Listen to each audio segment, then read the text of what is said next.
सबसे पहले तो आपको बता दें कि राजस्थान में चने की सरकारी खरीद का श्री गणेश हो चुका है। हालांकि पहले दिन खरीदारी बेहद सुस्त रही है, लेकिन इसे लेकर किसानों में उत्साह बहुत है। वहीं होली के बाद एमपी सरकार भी चने की सरकारी खरीद शुरू कर देगी।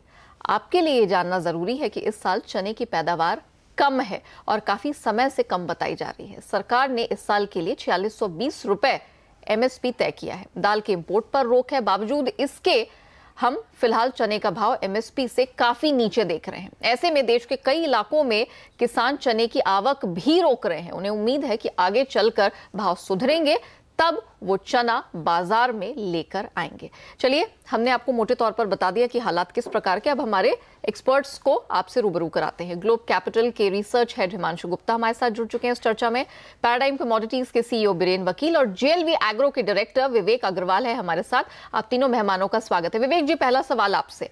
एमपी राजस्थान मिलकर तकरीबन 16 लाख टन चना खरीदा जाएगा। क्या भाव इससे संभलता दिख रहा है? देखिए, ऐसा है कि ये सारा खेल नाफेड की सेल के ऊपर है। नाफेड अगर अपनी सेल रोकता है तो निश्चित रूप से यहाँ से बाज़ार बढ़ सकते हैं। और हम अभी देख रहे हैं कि करंट प्राइस जो नाफेड खरीद रहा है 4620 उनकी एमएसपी प्राइस पे वो खरीद रहे हैं। लेकिन इस दौरान वो नाफेड में अपनी पुरानी स्टॉक में 3900 4000 पे कर भी रहे हैं। जब तक नाफेड इस सेल को नहीं रोकेगा, बाजार इससे लोकल बाजार सुधरता नहीं दिख रहा है। लेकिन बिकवाली क्या इतनी ज्यादा है कि वो सरकारी खरीद को भी नलीफाई कर देगी? जी, जब तक नाफेड अपना स्टॉक खुद जो उसके पास 17 से 18 लाख टन का है, वो अगर बेचना बंद नहीं करता है, तब तक इसका इम्पैक्ट मार्केट पे नहीं आ पाएगा। क्योंकि आप एक तरफ 4620 रुपए में खरीद रहे हैं और 3900 4000 में बेच रहे हैं, तो लोकल मार्केट सुधर नहीं पाता। जब अगर नाफेड यहाँ से अपना सेल रोकेगा तो 4 महीने के लिए एटलीस्ट उनको टाइम पीरियड मिलेगा और उस 4 महीने के अंदर बाजार 4620 रुपए को बेस मान के प्राइस यहाँ से 3-4 रुपए किलो बढ़ सकते हैं। ओके, ये आपने बहुत अहम पॉइंट बताया, क्योंकि अक्सर हमें ये भी नहीं पता चलता है कि हम सिर्फ सप्लाई, प्रोडक्शन और कितनी डिमांड निकल कर आ रही है, इसी में फंस के रह जाते हैं। लेकिन खुद यहाँ पर हम देख रहे हैं कि सरकार की तरफ से ही एक तरफ तो उल्टे वो खरीदारी का दावा कर रहे हैं और दूसरी तरफ अपनी ही पूरी एफर्ट पे वो पानी डाल दे रहे हैं। चलिए, ये आपने बहुत पते की बात बताई, हमारे दर्शकों के लिए समझना बहुत जरूरी था। दूसरी चीज विवेक जी, मैं ये भी आपसे समझना चाहूंगी, क्योंकि आप इसकी पकड़ रखते हैं। प्रोडक्शन के आंकड़े, वैसे तो हम हमेशा देखते हैं कि सरकारी फिगर्स जो होते हैं और जो मार्केट के फिगर्स होते हैं उसमें अंतर होता है, लेकिन इस बार जो अंतर है, क्या आपको लगता है कि जानबूझ के इतना ज्यादा फिगर्स में डिफरेंस बताया जा रहा है? अगर ऐसा हो रहा है तब कैसा इंपैक्ट आप देखेंगे? क्योंकि at the end of the day market जो भी कहे, हम तो ऑफिशियल जो सरकारी फिगर्स आते हैं उनको ही मान्यता देकर चलते हैं। तो क्या लगता है, ऐसे फिर जो किसानों का भला करने की कोशिश की जा रही है उनको उनका उपज का दाम मिल पाएगा?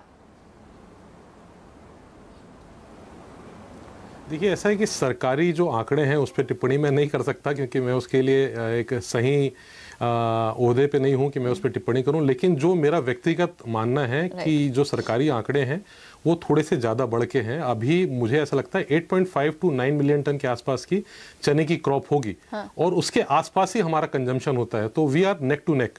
इसका इफेक्ट आपको अभी नहीं दिखेगा, इसका इफेक्ट आपको दिखेगा 3 से 4 महीने के बाद, जब एक्चुअल मार्केट में सप्लाई डिमांड की सिचुएशन क्लियर होगी।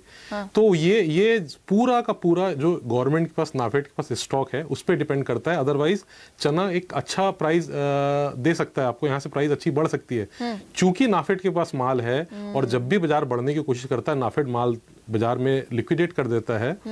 जो बहुत बड़ा रीजन ये भी है कि गवर्नमेंट किसी भी हालत में दालों के प्राइस को बढ़ने देना नहीं चाहती। सामने चुनाव भी हैं, तो वो उनको उस सब चीजों को ध्यान में रख के पॉलिसी बनानी पड़ती है। तो वो एक तरफ से फार्मर को कोशिश कर रहे हैं कि उनको एक अच्छी प्राइस दे सकें, एज वेल एज वो चाहते हैं कि जो सामान्य जनता है उनको भी एक अच्छे प्राइस पे दाल मिलती रहे। तो दोनों की तरफ से समन्वय बनाने की कोशिश सरकार की जारी है, जिस कारण बाजार बहुत रेंज बाउंड हो गया है।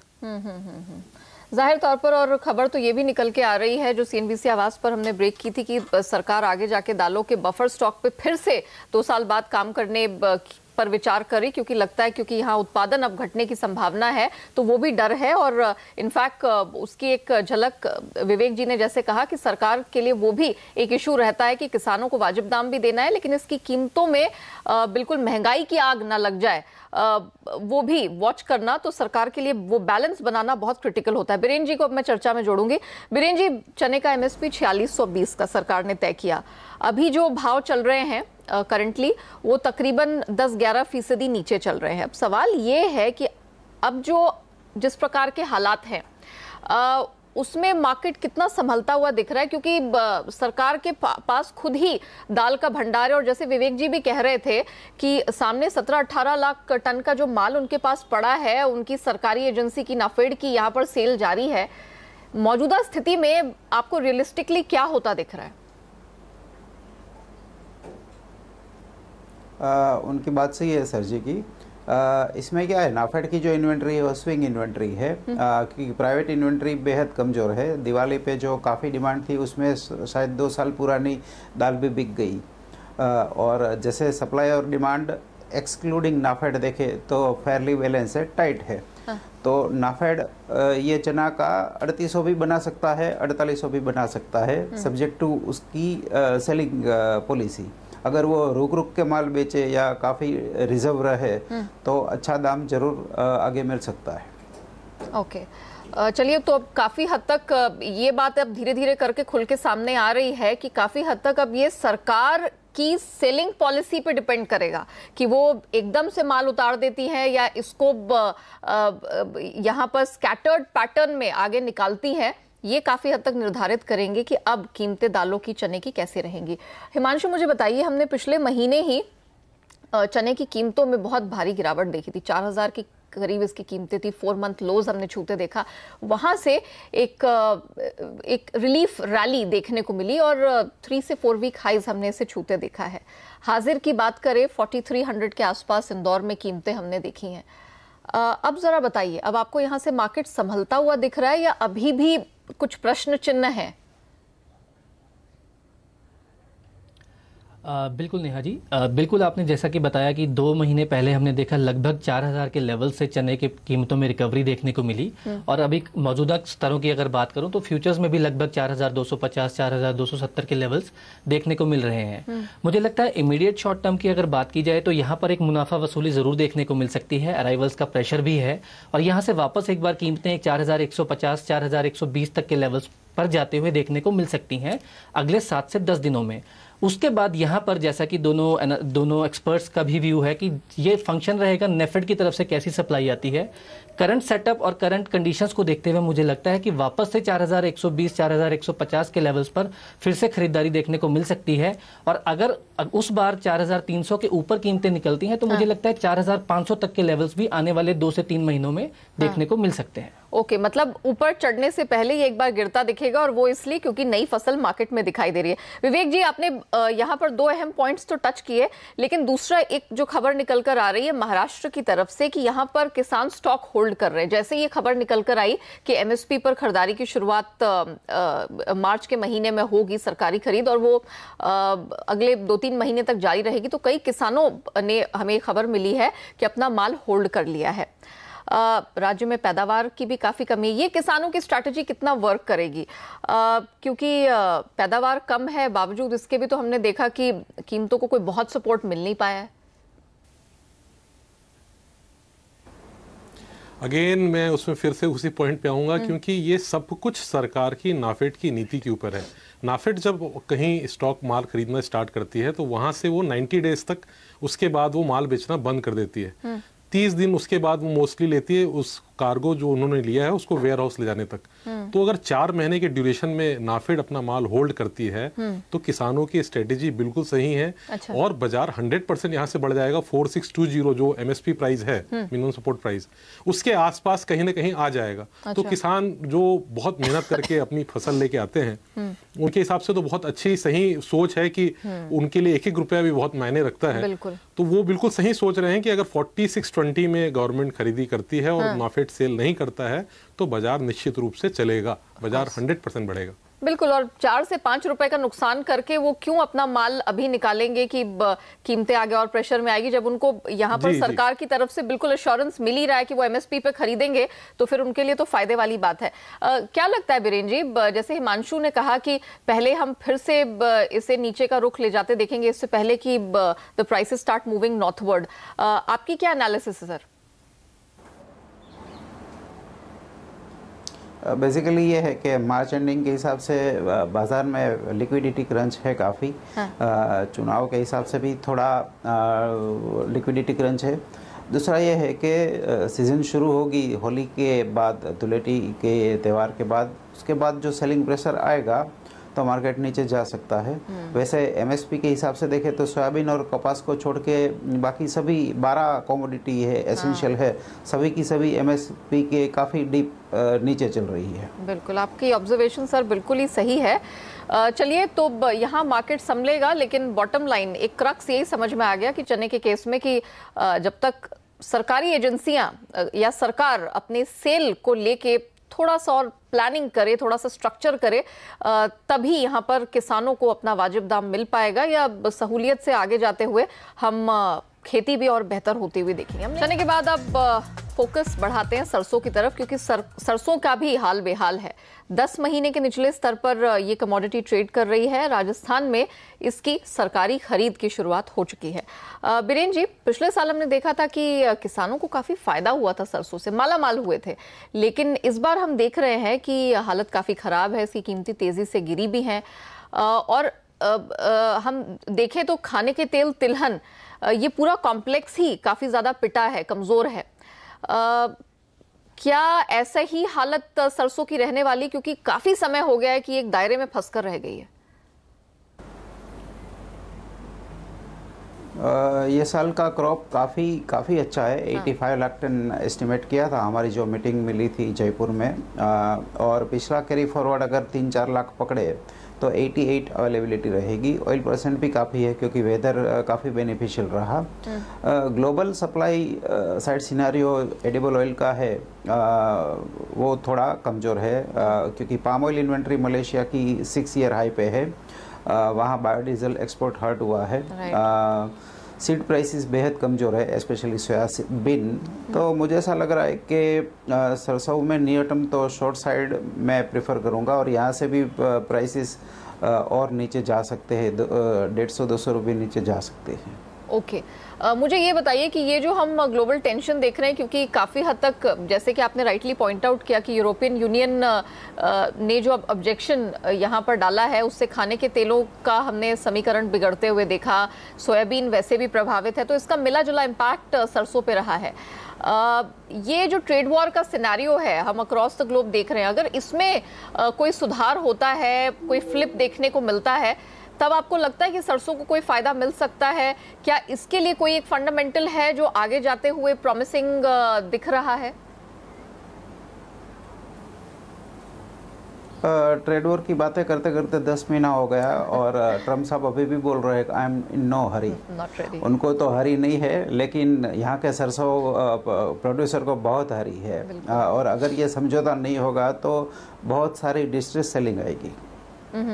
आप कह रहे हैं कि मौजूदा स्तरों से 100-150 रुपए की और गिरावट आ सकती है, तो क्या माना जाए कि इस पूरे साल ये जो 4200 का एमएसपी है, ये बिल्कुल अचीव होता हुआ दिखाई नहीं देगा, और किसानों का जितनी भी आस लगी हुई है, फाइनली वो अब जो सरकारी खरीद राजस्थान में शुरू हुई है उसी पर है?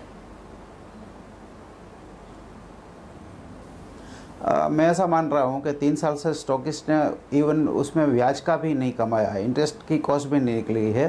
लेकिन मैं एक टिप जरूर देना चाहूँगा कि 3 साल लोग सरसों का स्टॉक करके पछताए थे, ये साल स्टॉक ना करके पछताएंगे। Okay, of course. चलिए हिमांशु, आपसे समझना चाहूँगी, पिछले महीने जब इसकी आवक शुरू हुई थी, हमने कीमतों में 8-10% का फॉल देखा था। क्या अभी और आपको गिरावट होती हुई दिखाई दे रही है, या ये जो सरकारी खरीद, हाँ इसके पहले दिन की जो शुरुआत हुई है थोड़ी ठंडी रही है, बट ऑफ कोर्स उसके लिए कारण ये भी लग रहा है होली के बाद शायद ये थोड़ा पिकअप करना शुरू करे। क्या लगता है आपको, कुछ उम्मीद दिखाई दे रही है कि यहाँ से कीमतें कुछ स्टेबलाइज होंगी, फर्म होंगी? अनफॉर्चुनेटली नेहा जी, मुझे इमीडिएट शॉर्ट टर्म में अभी कोई यहाँ पर कोई सपोर्ट या कोई स्ट्रांग इंडिकेशन नहीं नजर आता कि जिस तरह पे यहाँ से कोई रिवर्सल देखने को मिले। जैसा कि आपने राइटली पॉइंट आउट किया, पिछले काफी मंथ से मंथ ऑन मंथ बेसिस पे लगातार इसमें हमने गिरावट ही देखने को मिली है। और करंट लेवल से अगर मैं बात करता हूँ तो मुझे लगता है कि 3850 जब तक की कीमतें फ्यूचर्स में क्रॉस नहीं करती है, यहाँ पर एक सेलिंग प्रेशर और एक्सटेंड हो सकता है। डाउन साइड में मुझे लगता है 3720 एक पहला टारगेट रहेगा मेरे लिए ट्रेडिंग के पॉइंट ऑफ व्यू से, और उसके बाद अगर वो लेवल भी स्लिप होता है तो 3670 तक कीमतें स्लिप हो सकती हैं। तो ये आप कब तक देख रहे हैं, ये उसी टाइम फ्रेम में, क्योंकि अगले कुछ महीनों तो सरकारी खरीद जारी रहेगी, बावजूद इसके आप इस तरह का प्रेशर कीमतों पे देख रहे हैं? मुझे लगता है कि आने वाले 3 से 4 हफ्तों में ये कीमतें ये लेवल टेस्ट कर सकते हैं। और उसके बाद मुझे लगता है कि वहां से वापस एक लोअर लेवल से एक रिकवरी देखने को मिल सकती है, जहां से 3700 से 4000 के बीच में ब्रॉडर रेंज एक देखने को मिल सकती है।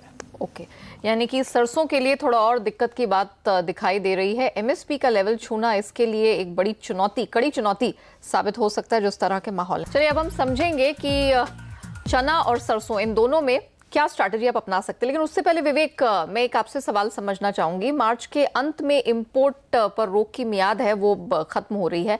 हाजिर में चना खरीदने से पहले इस महीने के अंत तक देख लें, या आपको लगता है कि भाव और ज्यादा नहीं गिरेगा? देखिए, बाजार अपने आप ऑलरेडी बहुत नीचे लेवल पे है, तो मुझे अब यहाँ से गिरावट थोड़ी कम दिखाई देती है। और 31 मार्च के बाद ये बहुत बड़ा यक्ष प्रश्न है भारतीय सरकार के सामने भी कि वो इंपोर्ट की पॉलिसी को कैसे कंटिन्यू करते हैं, क्योंकि आचार संहिता लागू है। बहुत सारे लोगों के मन में प्रश्न है कि इंपोर्ट रिस्ट्रिक्शन लागू रहेगा कि नहीं रहेगा, गवर्नमेंट कोई नोटिफिकेशन ला सकती कि नहीं ला सकती। इन सब चीज़ों पे बहुत चीज़ें निर्भर करेंगी। जहाँ तक मेरा मानना है, गवर्नमेंट इस पॉलिसी को कंटिन्यू रखेगी, क्योंकि ऑलरेडी प्राइस काफ़ी नीचे हैं, और अगर इंपोर्ट खुलता है तो हो सकता है इस पे प्रतिकूल प्रभाव पड़े। ओहो, ओके। चलिए हिमांशु, अब आपकी बारी। बताइए कि पहले तो चने में कि क्या स्ट्रैटेजी हो सकती है कमाई की, और फिर सरसों में भी बताइएगा कि क्या रणनीति लेकर आए हैं आप। देखिए, चने की बात की जाए, पर अगर थोड़ी सी लंबी अवधि की बात करूं, इन्वेस्टमेंट के पॉइंट ऑफ व्यू से बात करूं, तो मुझे लगता है 4150 से 4120 के लेवल्स पर बाइंग का रिकमेंडेशन रहेगा। 4000 का स्टॉप लॉस मेंटेन किया जा सकता है, और 4350 से लेकर 4500 तक के लेवल्स देखने को मिल सकते हैं। अच्छा। साथ ही साथ अगर सरसों की बात की जाए तो मुझे लगता है कि सरसों में सेलिंग की अपॉर्चुनिटी रहेगी। 3800 से 3820 के लेवल पर सेल किया जा सकता है। 3850 का स्टॉप लॉस लगाया जा सकता है। 3720 और 3670 तक के टारगेट देखने को मिल सकते हैं। ओके, तो चने में लंबी अवधि के लिहाज से खरीदारी का स्कोप है। जब 4120-30 के आसपास भाव मिले तब 4500 जैसा लेवल दिखेगा, लेकिन लंबा टाइम देना पड़ेगा। लेकिन सरसों में कमाई होगी शॉर्ट्स के जरिए। 3670 तक का भाव नीचे हिमांशु देख रहे हैं। चलिए बीरेन जी, जरा आप बताइए कितना समय आप चने और सरसों की स्ट्रैटेजी को देंगे और कैसे कमाई होगी इन दोनों कमोडिटीज में? शॉर्ट टर्म सरसों में बेचा जा सकता है 38, 80, 39 के आसपास, और डायनेमिक हेजर है उनको पहले फ्यूचर शॉर्ट कर देना चाहिए, और फिर गिरावट पे धीरे धीरे हाजिर माल जमा करके फिर पूरे साल यानी 4-5 महीना ब्याज बदला कैरी कॉस्ट खाते रहना चाहिए। ओके, और चने में? चने में मैं बाइंग ऑन डिप्स प्रेफर करूंगा। 4100 के आसपास प्राइस मिलेगा तो लॉन्ग टर्म इन्वेस्टमेंट के हिसाब से बाय प्रेफर करूंगा। 3900 स्टॉप लॉस रहेगा, और टारगेट 4400, 4500, 4500 के आसपास रहेगा। ओके, चलिए, तो एक यूनानिमस कॉल यहाँ पर आता हुआ दिख रहा है, जिसमें चने को खरीद के निचले स्तरों पर आपको मुनाफा हो सकता है, लेकिन चने में खरीदारी के लिए आपको थोड़ा और गिरावट का इंतजार करना पड़ेगा। मौजूदा स्तरों से और थोड़ा करेक्शन मिलेगा तब एंट्री बेस्ट रहेगी, लेकिन 4500 का लेवल दोनों ही जानकार मान रहे हैं कि मिलेगा।